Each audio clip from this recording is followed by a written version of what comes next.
Hello, devoted geeks, devoted Patreon geeks, and Gundam fans, and those who would like to become Gundam fans. This is Dow's here of Geek Devotions and the Gundam Watch, and this is a special audio version of an article that we released on the website geekdevotions.com, where we are reviewing Mobile Suit Zeta Gundam. And this audio goes out first to our patrons of Geek Devotions, and then we're releasing it to our normal feeds after that. So if you would like to get content like this early, make sure you check out geekdevotions.com, click the support page to find more information.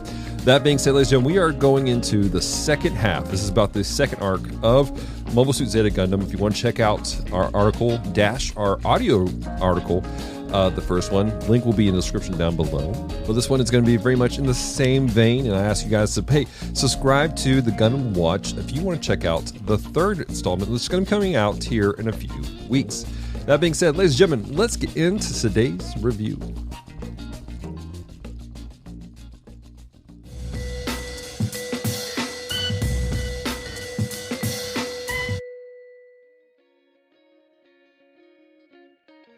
In our first review of Zeta Gundam, we wrapped up the first 14 episodes with a high hopes for the series.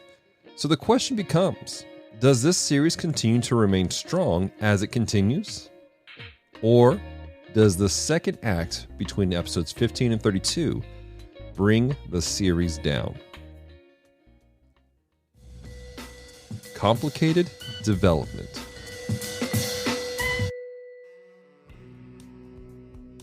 Whereas the first act focused on introducing all the characters and establishing the world, the second act works to deepen our understanding of them. But while deepening our understanding of them, the world becomes far more complicated. Like the evidence boards you see in detective movies, you have to create a type of spider web in your mind that links characters, plots, and factions. No longer is there just the crew of the Argama that you need to track, but also the Radish. The AUG's leadership has been muddied as a push for Quattro Vagina's leadership has been made. On top of that, the executive of Anaheim Electronics, Wong Lee, attempts to put his hands in situations that he's really not equipped to do so. And then Lieutenant Bright also has to work to bring his crew together as a functional unit. The Earth Federation is now splintered between regular units and Titans, and a strange faction being formed by the Federation new type soldier, Patimus Sirocco. This second act has become a series of political power plays and backstabs as various leadership groups attempt to take power. All three appear to be taking advantage of individuals known as cyber new types. More information about them is coming. All of this is further complicated by the rumors of, and the eventual reveal of, the remnants of the Principality of Zeon known as Axis Zeon.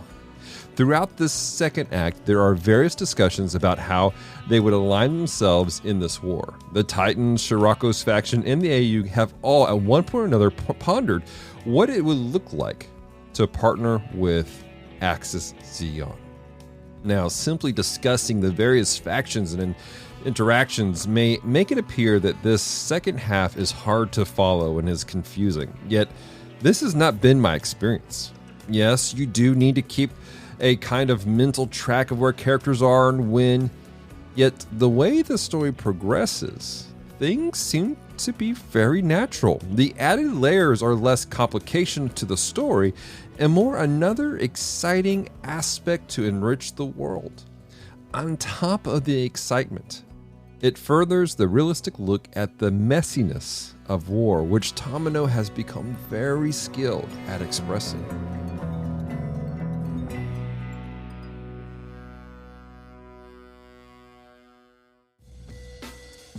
Love and war.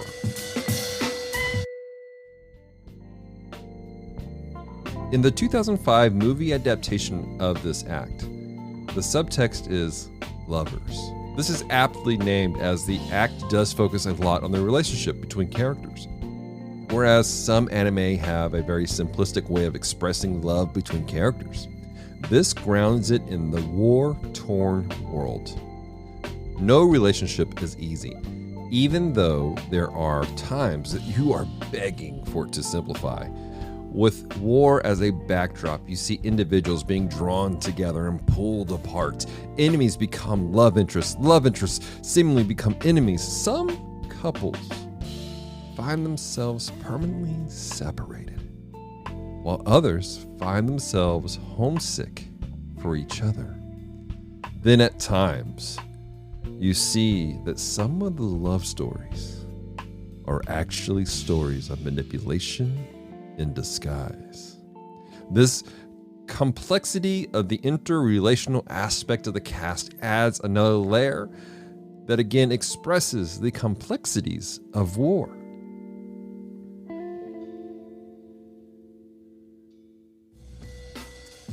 New type tragedies.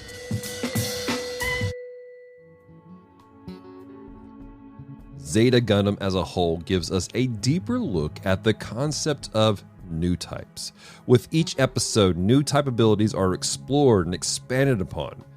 That said, the mystery of the new kind of human continues to deepen. What's tragic to me, however, is the introduction of individuals known as cyber new types. Cyber new types are nothing more than test subjects to the Federation and the Titans. Seen as toys, they are humans who have gone through some sort of mental and possibly physical alteration to, at the very least, emulate new type abilities. The end result is a soldier with psychic abilities that give them a unique edge on the battlefield, especially when paired with mobile suit-mobile armors built with what's called psycho frames. Sadly, these individuals are stripped of their memories before becoming cyber new types. These memories are then held hostage as an incentive to be cooperative toys for the ruling faction. The final result of this procedure and treatment are minds that are so fractured that these cyber new types are mentally ill. I genuinely feel sorrow for these individuals as their stories play out in these episodes.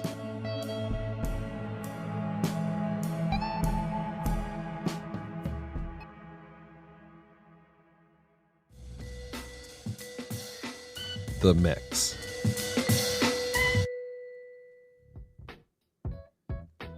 As stated in our previous article, this series seems to have a factory that just pumps out new models left and right.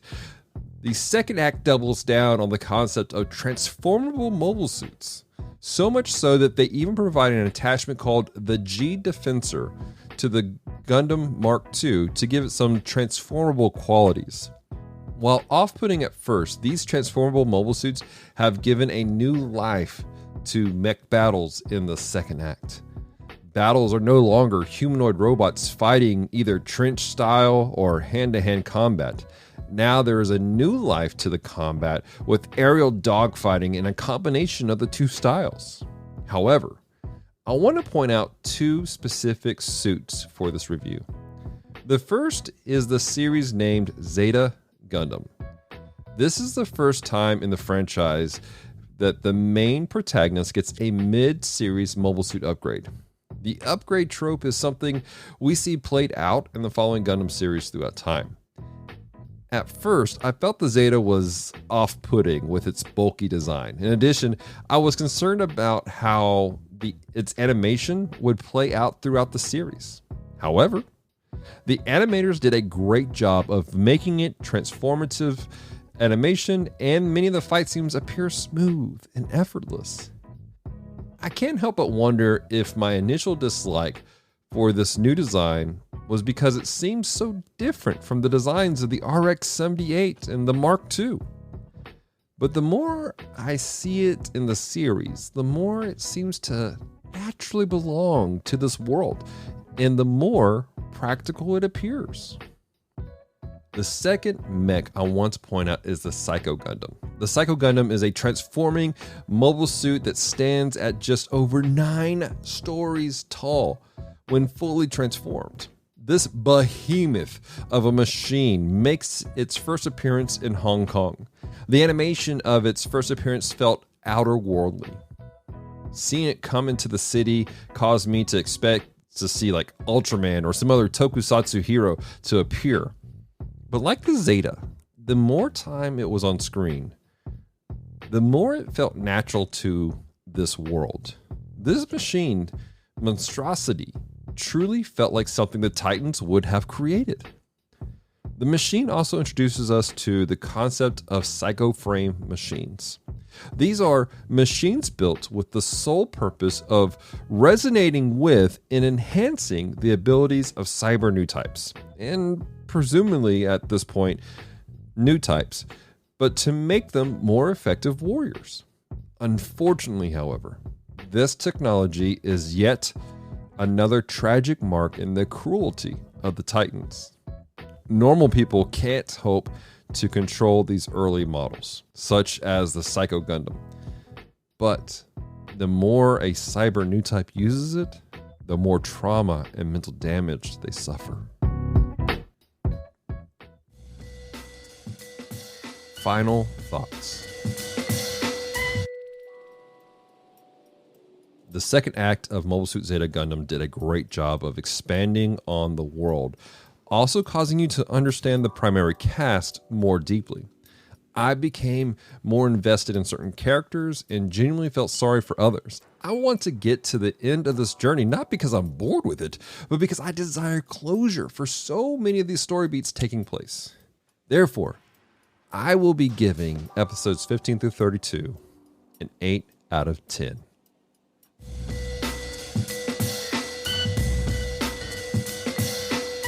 I hope you guys have enjoyed this audio review of Mobile Suit Zeta Gundam. I've been enjoying going through the series. It's been fun. It's been interesting to me.